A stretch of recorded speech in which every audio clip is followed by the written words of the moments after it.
Walkings, first part. Hello, welcome to my channel. I hope you are happy and well. I am Marie Swaru. Sorry again for the change of voice, the usual web page I use for it is still not working, and I'm starting to get worried about it as I like that voice much better, although the one I use here today is supposedly from the same person. The concept of the walk-in is relatively new in the media, having appeared first in the works of Dolores Cannon and also in the Law of One. Yet on Earth, there is no real way to detect a walk-in. There is for a much more advanced civilization and its science, to the point where they can even be artificially created, as we will see later on.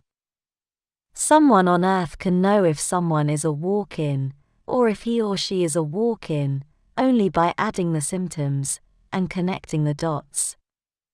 The basic description of a walk-in is a soul who was in higher existential realms, or in the afterlife, and who then enters a living body a long time after it was born, usually in adulthood, most often replacing the original soul, who willingly goes back to the afterlife. The first symptom of a walk-in is an abrupt change in personality, including interests and abilities. But, before going deep into the details about walkings, we must first understand a few important concepts. The first one is that this is not only a metaphysical and spiritual phenomenon, as it also has a very strong psychological component to it. Not everybody who experiences an abrupt change in personality, interests, and all, is a walk-in, as we must objectively understand that during a person's life, there is a natural consciousness and awareness evolution that includes changes in life interests and tastes. Because something or some reasoning of theirs, or something they suddenly became aware of made them change their mind about what interested them in life before. They got sick of what they were doing, they got tired of the activities that were absorbing all their attention. Or simply as the result of the natural evolution of a person as he or she ages, and their circumstances and resources shift in other directions as their life goes on. Many people in the spiritual community and elsewhere to a lesser degree, experience sudden changes in their awakening, changes that are often called spiritual awakening, or the related Kundalini activation, and so on.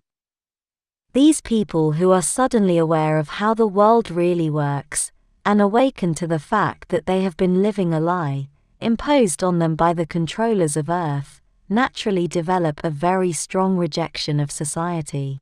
As they see it as exploitative, primitive and cruel, and they want no part of it, so it is easy for them to conclude that they are either starseeds or walkings, as they are both identity cliches that serve advanced and aware souls on Earth, to give a meaning and a reason to their lives. They are often used as an explanation for the reason why they feel so lost on Earth, with a deep inner feeling of not belonging, and confusion as to what they are actually doing in a place that is so unlike, so dissimilar to their vibration. But, although labeling yourself as a walk-in may be only a psychological mechanism to help you cope with society and all the challenges in your life, they do exist and you very well could be one, or you may know someone close to you. As for starseeds, I will address them in their own video soon enough. Having understood the purely psychological aspect of the walk-in phenomenon, I must now describe the artificial aspect, but in a brief way, as the most important and most interesting part of this phenomenon is the metaphysical side, and how it occurs naturally. Each biological body holds a unique vibration that is also found in each and every one of its cells, and that vibration is the result of the average frequency and vibration of the soul that inhabits it, which in turn is the result of the overall vibration of its thoughts and emotions. Each soul is unique, and holds a vibration that is a perfect reflection of who it is, and no two people, no two bodies have the same exact vibration. This frequency and vibration is an oscillation in energy, much like a radio station, and holds a unique energetical address in the energy field it is immersed in. Although human technology cannot detect the exact frequency of a person in a biological body, because it is well out of its technological level and capacity, other non-human cultures have developed such a high technological level that they not only can detect the specific frequency of a person, they can also manipulate it with advanced machines. They can detect the frequency of a particular soul by reading the way the DNA of its biological body vibrates. A cellular DNA is known to act as an antenna to bring into the body the corresponding frequency of the soul who owns it. This means that a soul can only be compatible with inhabiting a body that is tailored to it, and that has the correct frequency receivers encoded into its DNA, which acts like a frequency key, so only the owner soul can enter and work in the material world through the specific body. Using a machine called an immersion pod, which acts in a similar manner to an advanced medical pod used to treat an injury, advanced star races can isolate the precise frequency of a soul and of any biological body, and they can force one soul into an incompatible body, using the immersion pod as an adapter, much like when you use a household voltage transformer. The immersion pod gets a soul's frequency by reading its original biological body's DNA, and then artificially modifies its frequency and vibration inside the machine to translate into the required ones of the receiving biological body, thus diverting the soul's signal from the original body and into the new receiving one, independently if it has vibrational compatibility with the soul or not. Therefore, it is technologically possible to make any soul have a life experience in virtually any physical body. As the soul signal being received by the receptor body is artificial, it can be boosted in order to effectively override that body's original soul, replacing it with the artificially designated one. This is an unethical technological hostile takeover, which is used by several regressive races, including some on Earth, to force a person into doing hideous acts of violence, or of any kind he or she would never do otherwise. This is used not only to commit terrible crimes, including false flag events, but it can also be used to temporarily take over the body of a targeted individual, to force it to commit a crime, so he or she can be arrested for it, and therefore taken out, and stopped from continuing their line of work that was against the interests of whoever was holding this kind of body-snatching high technology. Although it is very hard to know for sure, this could be the reason why so many people claim that they do not remember having committed the crimes they are being accused of. On the other hand, countless highly ethical and highly advanced star races use this technology to enter a realm, such as Earth, using a human body that was only an NPC, or backdrop person, meaning that body was formerly being animated by the Matrix on Earth, through the action of the collective unconscious, which is transmitting a signal to all of those empty soulless people, which is basically the same. Therefore, this explains why so many people act in such an obedient manner to the system, totally unable to understand, let alone question, anything that is outside their collective unconscious matrix programming. I must say, and insist, that even when they react in an angry or offended way when you ask them whether they have a soul or not, that is part of their reaction programming as well. But having said this, you cannot actually know who has a soul or not, with the exception of a few obvious cases. Then it can also be argued that these soulless, so-called backdrop people, or NPCs, actually do have some sort of a soul, but a shared collective one, where they are all nothing more than different terminals of a central collective unconscious awareness that works by immersing them all in a closed system, contained in Earth's realm, and by the Van Allen radiation belts, which act as an etheric barrier, as so many stellar people claim. And this is why their values, thoughts, and reactions are so similar, acting as copies of one another, and obsessively following the system's rules. Although this can also be counter-argued, as an incarnation with those characteristics is also a soul experience, although in my opinion, it would quickly become monotonous, yet we can also see this from a purely psychological angle, where the reason why people act in such an obedient way could only be the result of their fear-based survival mechanisms, and their idea that their further existence is better ensured if they follow all the rules. Then finally we have the natural walkings, which are those that occur with no technological interference of any kind, being of a completely metaphysical nature, and are part of the very nature of incarnations, of the process of a soul having a physical experience, part of the larger universe itself. When a soul does not want to continue living in a reasonably healthy biological body, it can choose to leave, and be replaced by another one, who wishes to have a life experience on Earth. Perhaps with a specific mission, but does not want to go through the lengthy and troublesome process of being born there, grow up to be a toddler, then a child and then go through all that primary schooling and so on. Rather it prefers to enter an adult, so they can get to do the good work as soon as possible.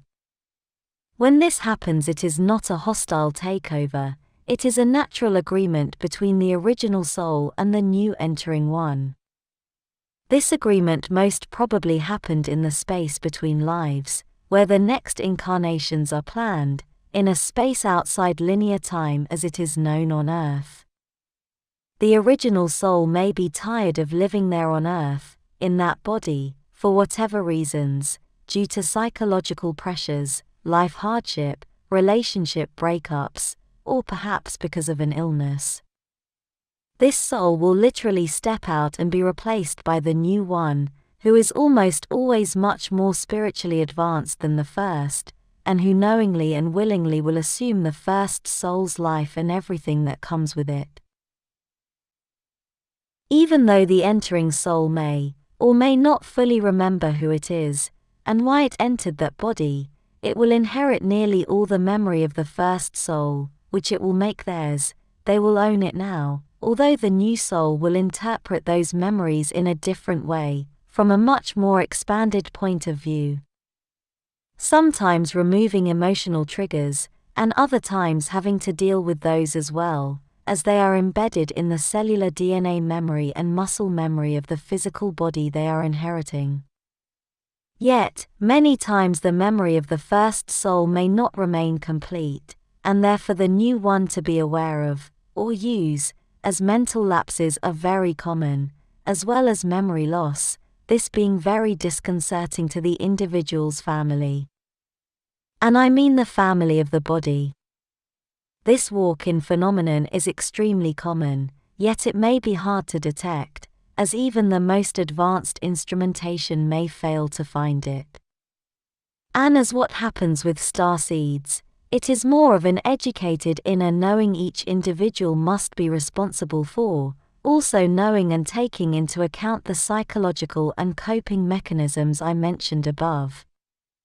Each walk-in has its own individual level of awareness of what it is, and how and why they are incarnated on Earth. Some may remember all their mission, and be 100% aware that they are a walk-in, as well as retain full memory of why they are on Earth, and of their mission there.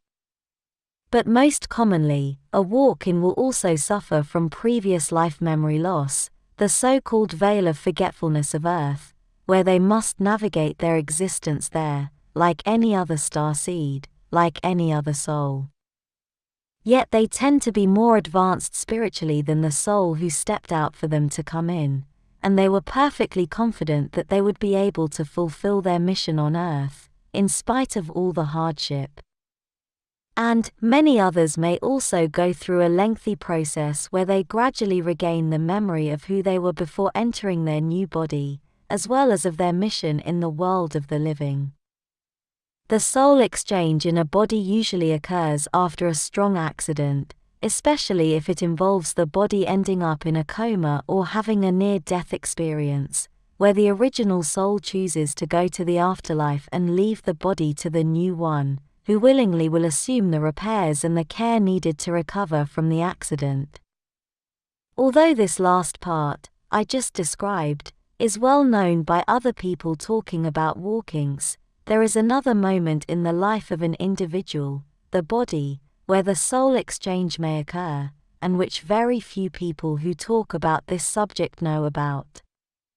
A soul exchange can also occur during a severe emotional event in the person's life, as the result of a dark night of the soul, a severe depression, or the loss of a close relative or loved one, where the original soul does not wish to continue living, inheriting the still useful body to an entering soul.